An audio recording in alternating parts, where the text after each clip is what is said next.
When a regular traffic stop escalates into a high-stakes showdown, what do you think will happen?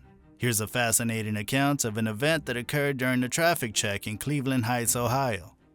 On a day that, at first appearance, appeared to be average, a motorist by the name of Demetrius Kern found himself in the middle of a tight and stressful traffic scenario.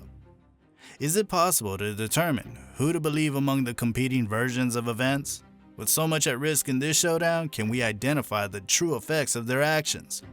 In this video, we'll explore competing narratives, legal intricacy, and the consequences of each party's actions to stress the need to be aware of one's own right in these situations.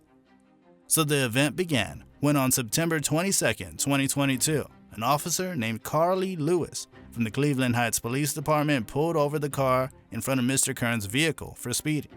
The situation abruptly changed as the other motorists came to a stop and a collision was just avoided. Mr. Kern, weary of making such a potentially dangerous maneuver, pulled over behind Officer Lewis and the other car. He couldn't just sit back and let things go down without saying something. The cops were equipped with body cameras, therefore the whole incident was captured on tape. "Almost ran me off the road. Hey, you came dangerously close to forcing me off the road." The atmosphere was tense when Mr. Kern confronted Officer Lewis about her reckless driving. Officer Lewis testified that she used her emergency lights and sirens during the traffic stop, but Mr. Kern claimed he was unaware of them. Mr. Kern may have violated Ohio law, which requires drivers to make way for emergency vehicles, flashing lights, and sirens. But the stories are conflicting. Even though Officer Lewis said she had probable cause to detain Mr. Kern for failing to yield, the situation was not as black as white as it seemed at first. Look at this video recording to know what exactly happened. You almost ran me off the road. I initiated my lights and sirens. I didn't hear anything. Was your music on? Because I had the lights and sirens on. I'm not wrong.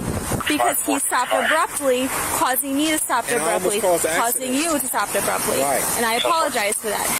As the event progressed, it delved further into the knotty legal questions that had arisen as a result of the incident. It highlighted the need to learn about Ohio's Stop and Identify statute, which requires people to provide identification papers if an officer has probable cause to believe an infraction has been committed.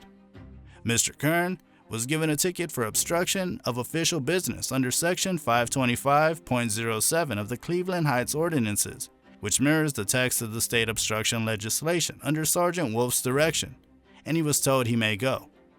Identify yourself. That is obstruction. You are the one that came out. Obstruction is a secondary crime. What crime did I commit?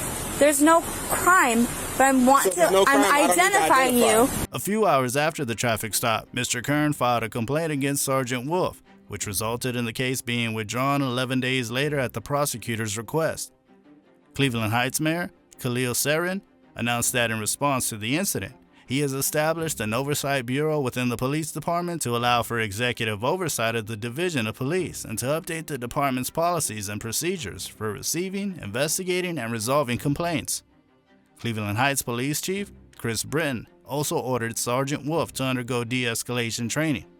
Mr. Kern has retained legal counsel and launched a GoFundMe campaign to gather money for his legal bills in the event that he decides to take legal action in response to this conversation. Later, Officer Lewis received a C for her actions and understanding of the identification requirements. Sergeant Wolf, who was also there, was given a poor performance mark for his aggressive demeanor and incompetent handling of the crisis. Mr. Kern was given an appreciation for his polite demeanor, prompt filing of a complaint, and pursuit of legal action. However, it was also mentioned that identification rules were unclear. Chief Chris Britton chose to investigate the allegation against Sergeant Wolf and sent him on de-escalation training after the incident.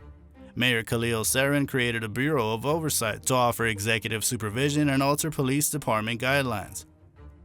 Nearing the conclusion of the story, Mr. Kern decided to sue the police department for what he saw as a violation of his rights during the traffic stop. This was a stressful encounter between a motorist and law enforcement, prompting discussions regarding the driver's constitutional rights, the police's actions, and the parties' respective responsibilities.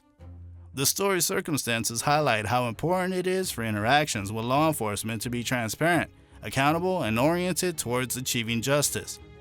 What do you think? Will the government be fair enough to sue a member of their own department or not?